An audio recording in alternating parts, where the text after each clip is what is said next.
पिछले 30 सालों से मेरा लगातार निरंतरता रही यहाँ पर।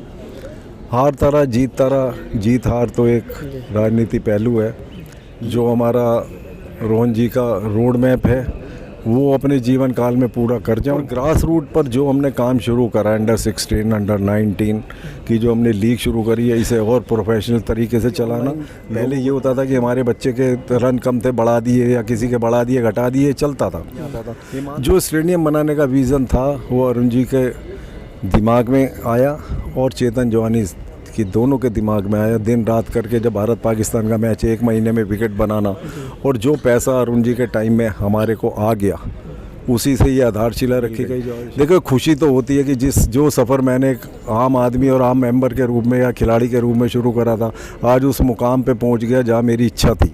स्वागत है दोस्तों आप सबका। मेरे साथ हैं DDCA यानी Delhi and district cricket association के नए सेक्रेटरी अशोक शर्मा मामा जी। जानते होंगे बहुत लंबे अरसे से DDCA में सक्रिय हैं। कभी स्पोर्ट्स कमेटी में आपने देखा होगा, आज DDCA की कमान हाथों में है। सबसे पहले आपका स्वागत है। शाहिद, मेरे को ये आपने पूछा कि आपको बहुत ज़्यादा खुशी है, और मैं भी जो इस पोजीशन पे आज पहुंचा हूँ तो खुशी तो मेरे को है ही, लेकिन जितने लोगों को मैंने कल रिज़ल्ट के साथ बंधते हुए, टेंशन में होते हुए और खुशी मनाते हुए देखा है, वो सबसे बड़ी आशीर्वाद मेरे को उसी चीज़ का है जी। मेरा DDCA से साथ बरसों पुराना है। जब छोटा था तब देखने आता था मैच, जब मैनेजमेंट में आया तो लोगों को दिखाने का काम करा, और क्रिकेट को एक गाइडलाइन के रूप में आगे बढ़ाने की कोशिश करी। पिछले 30 सालों से मेरा लगातार निरंतरता रही यहाँ पर।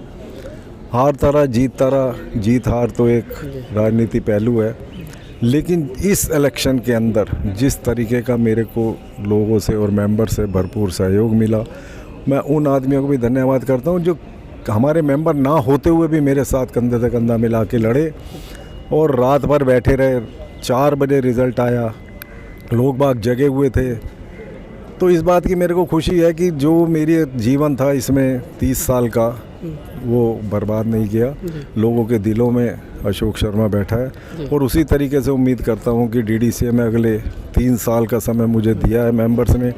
उनकी जो अपेक्षाएं हैं, जो हमारा रोहन जी का रोड मैप है, वो अपने जीवन काल में पूरा कर जाऊँ, यही मेरे लिए सबसे बड़ी उनकी सपोर्ट की संभावनाएं होंगी। मैं लगभग 2 दशक से 20 साल से मैं आपको जानता हूँ। स्पोर्ट्स कमेटी से जूझते हुए यहाँ तक मैंने देखा बहुत उतार चढ़ाव आपके जीवन में आया है, लेकिन अब आप उस मुकाम पर आ गए जहाँ दिल्ली की क्रिकेट को दिशा दे सकते हैं रोहन जेटली साहब के साथ मिलकर। तो कुछ रोड मैप है आपके अंदर? देखिए, रोड मैप तो टाइम टू टाइम बनता है हमारे यहाँ, और जब बनना शुरू होता है ना, वो चीज़ को आगे वाले समय के लिए बनाया जाता है, लेकिन क्या हो जाता है क्या नहीं होता है ये तो समय के साथ चलता है। और ग्रास रूट पर जो हमने काम शुरू करा, अंडर 16, अंडर 19 की जो हमने लीग शुरू करी है, इसे और प्रोफेशनल तरीके से चलाना, लोगों को ट्रांसपेरेंसी लाना। जो हम भी ऑनलाइन, पहले ये होता था कि हमारे बच्चे के रन कम थे, बढ़ा दिए, या किसी के बढ़ा दिए, घटा दिए, चलता था। ईमानदारी सबके खून में होती है, लेकिन बरगलाने के लिए लोग बाग झूठी बातें फैला देते हैं। उस चीज़ को रोकने के लिए हमने ऑनलाइन सिस्टम सारा शुरू करा, और आगे आगे जितनी भी नई टेक्नोलॉजी होगी वो DDCA में यूज़ होगी क्रिकेट के लिए। क्या टेक्निक के लिए, चाहे क्रिकेट में आगे बढ़ावा देने के लिए, चाहे इंफ्रास्ट्रक्चर ठीक करने के लिए, या किसी की भी समस्याएं, या घर बैठे मेंबर्स को जो यहाँ सब्सक्रिप्शन देने आता है, वो भी रोहन जेटली जी ने कहा है कि हम आगे जो भी होगा ट्रांसफरेबल कराने के लिए करेंगे, या जो भी कंपनी लॉ के अंदर हमारा रूल बनेगा।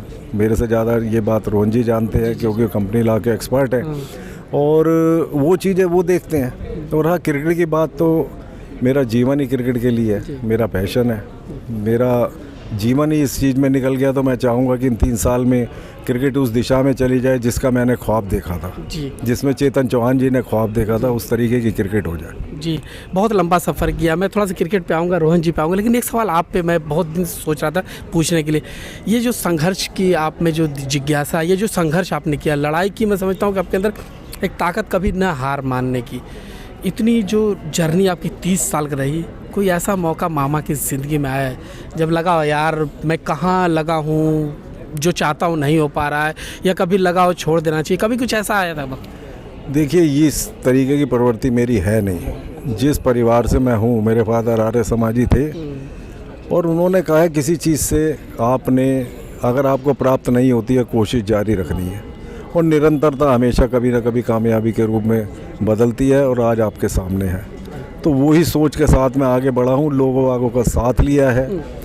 जिनको भी मैंने अब तक साथ लिया है, मेरे ख्याल तो जो बिछड़ गए हैं वो इस दुनिया में नहीं रहे, वही लोग बाग चले गए। और चेतन जी का साथ, अरुण जी का साथ, दो इन महान नेताओं के साथ मैंने काम करा है। लोगों से किस तरीके से बिहेव करना है, कैसे बात करनी है, इनके दिन भर की दिनचर्या मैं नोट करता था। चेतन जी के साथ में उनके पहले इलेक्शन से साथ था और जब अरुण सर आए यहाँ पर तो उनका बोलने का बिहेवियर, काम करने का एटीट्यूड, बात करने की क्षमता और उस चीज़ को काम करने की क्षमता जो उनमें लगन थी ना, शांति से, कभी एग्रेसिव मैंने उनको देखा ही नहीं, ना चेतन जी को ना उनको। चेतन जी को तो फिर भी देखा, लेकिन अरुण जी से कभी एग्रेसिव नहीं देखी।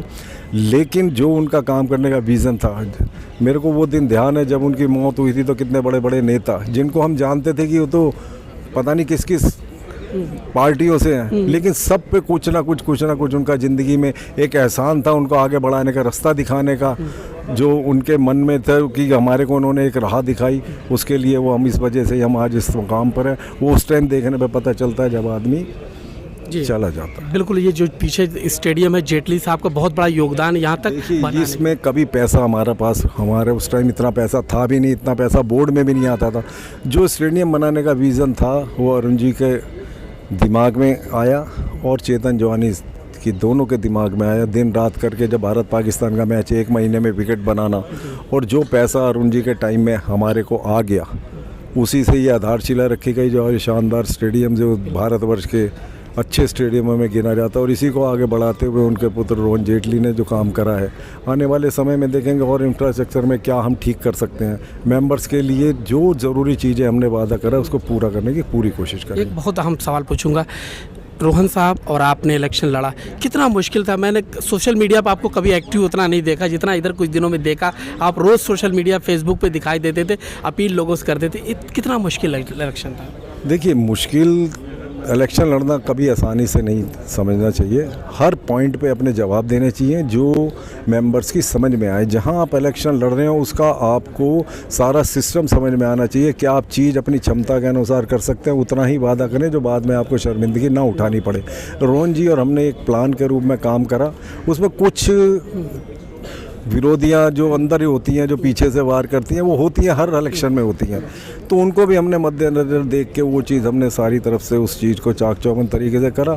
और दिन रात पिछले 20 दिनों से देख रहे हो आप, सोशल मीडिया पे है या रोहन जी मीटिंगें करनी है, हम गुड़गांव फरीदाबाद और मेंबर से टच रहा हमारा। हम उनके घर गए, उनको समझाया कि ये लास्ट है, इसके बाद हम आपके पास वोट मांगने नहीं आएंगे। अगर हमने कुछ नहीं 3 साल में नहीं करा तो फिर हम कुछ नहीं आएंगे, वोट नहीं। आखिरी सवाल पूछूंगा, अब सेक्रेटरी बन गए हैं, जो अंदर की फीलिंग है मामा की, अशोक शर्मा की, वो क्या है?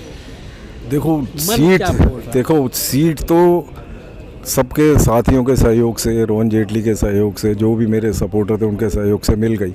देखो, खुशी तो होती है कि जो सफ़र मैंने एक आम आदमी और आम मेंबर के रूप में या खिलाड़ी के रूप में शुरू करा था, आज उस मुकाम पे पहुंच गया जहां मेरी इच्छा थी। कभी मेरी अपॉर्चुनिटी नहीं थी, मेरा सिर्फ काम करने में ध्यान रहता था कि ये चीज़ ठीक हो जाए, इस चीज़ को मैं ठीक कर दूं या इस चीज़ को तरीके से चला दूं।